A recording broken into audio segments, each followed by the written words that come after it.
আমার নাম অন্তরা। আমি ক্লাস 8-এ পড়ি। আমার বাসা সিরাজগঞ্জ। আমরা 4 বোন 1 ভাই। আমার পরিবারটা অনেক হ্যাপি ছিল, কিন্তু একদিন আমার সাথে ঘটা গল্পের নাম মুরাজ্জিন। এই ঘটনাটি ঘটে আমার সাথে। তাহলে সোজা গল্পে যাওয়া যাক। আমি ছিলাম পরিবারের সেজ কন্যা। আমি সবার খুব আদরে ছিলাম। আমি নানি বাড়িতে যাওয়ার জন্য জেদ ধরি। গরমের জন্য স্কুল ছুটি দিয়েছিল। আমার মা রাজি ছিল, কিন্তু বাবা আমাকে যেতে দিতে রাজি ছিল না। আমি অনেক কান্না করার পর বাবা রাজি হয়। আমার নানু বাড়ি ছিল ময়মনসিংহ।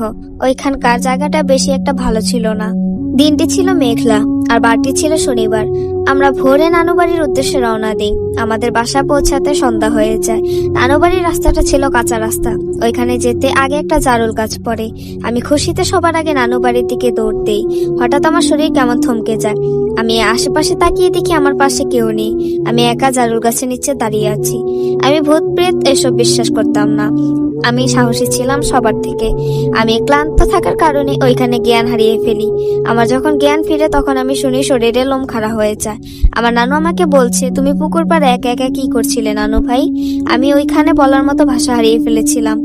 আমি চোখের ভুল মনে করে এই বিষয়ে বেশি কিছু না ভেবে ফ্রেশ হয়ে খাওয়া দাওয়া করে খালাতো বোনের সাথে ঘুমিয়ে পড়ি। রাতটা ভালোভাবে পার হয়ে গেলেও পরের দিন সকালে শুরু হয়ে গেল আমার জীবনে ভয়ঙ্কর ঘটনা, যে আমি কখনো কল্পনাও করতে পারিনি আমার সাথে এটা হবে। আমার গরমের ছুটি দিয়েছিল 1 সপ্তাহ। এর জন্য আমি নানু বাড়িতে আসি। আর হ্যাঁ, আমাদের এখানে আমার একটা খালাতো বোনও আছে। ওর নাম মৌসি।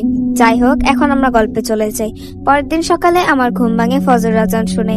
শহরে থাকি, এজন্য অত ভোরে উঠি না, কিন্তু আমার কেন জানি ঘুমটা ভেঙে গেল। এদিকে আশেপাশে কত শিশু বাহিরে, গরমের মধ্যেও বাইরের কি কুয়াশা। আমি আবহাওয়ায় দেখে এত অদ্ভুত হলাম, কারণ আমি আগেও এই গ্রামে এসেছিলাম, কিন্তু কখনো এরকম আবহাওয়া দেখিনি।